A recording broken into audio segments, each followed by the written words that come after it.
Avec les génériques, il n'y a pas de hic. Les médicaments génériques, ça s'explique. Les médicaments génériques, tout le monde en entend parler. Mais les connaissez-vous vraiment? Non? Eh bien, alors faisons les présentations. Lorsque l'on crée un nouveau médicament, il y a la découverte d'un principe actif qui sert à soigner. Des brevets de 20 ans sont alors déposés pour protéger cette nouvelle molécule. Sur ces 20 années, 10 ans sont dédiés aux tests et aux démarches administratives auprès des autorités de santé. Il reste alors environ 10 ans aux médicaments d'origine pour être commercialisés sous brevet. Et après, me direz-vous, eh bien, la molécule du médicament d'origine tombe dans le domaine public. Elle peut alors être utilisée par un autre laboratoire, notamment un laboratoire de médicaments génériques. Oui, c'est aussi simple que ça, vous l'avez compris. Les médicaments génériques sont donc les équivalents des médicaments d'origine. C'est facile, non? Les médicaments génériques, secret de fabrique.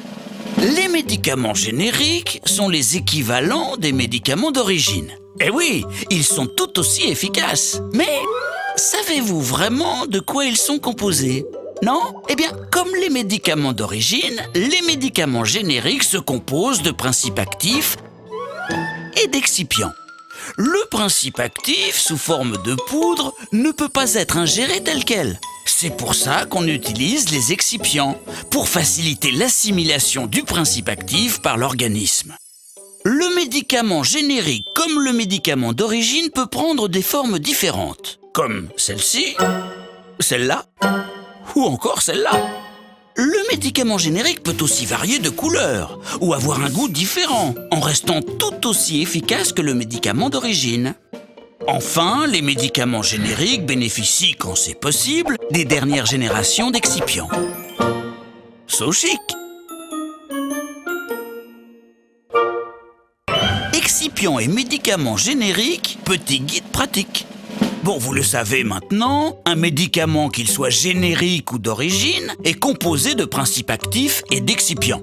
Mais un excipient, c'est quoi exactement?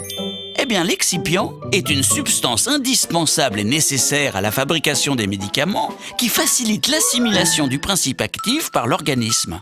Certains excipients, comme le lactose, le glucose ou encore l'amidon de blé, sont dits à effet notoire, ce qui veut dire qu'ils peuvent nécessiter des précautions d'emploi chez certaines personnes.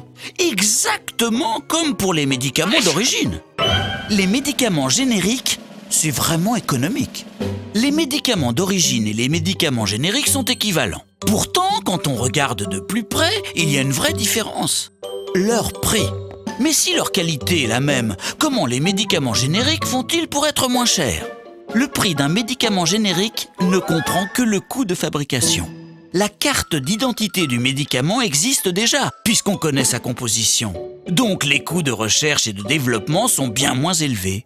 Résultat, au lancement, le prix des médicaments génériques est environ 60% moins cher que celui du médicament d'origine, ce qui fait économiser à l'assurance maladie près de 2 milliards d'euros par an. Une belle contribution pour la sauvegarde de notre système de santé. Aujourd'hui en France, près d'un médicament remboursé sur 4 est un générique. C'est encourageant. Mais chez nos voisins allemands et anglais qui en font usage depuis plus longtemps, cette part représente plus du double. Ah, pas mal, non? Bon, vous l'avez compris, choisir un générique, c'est vraiment économique.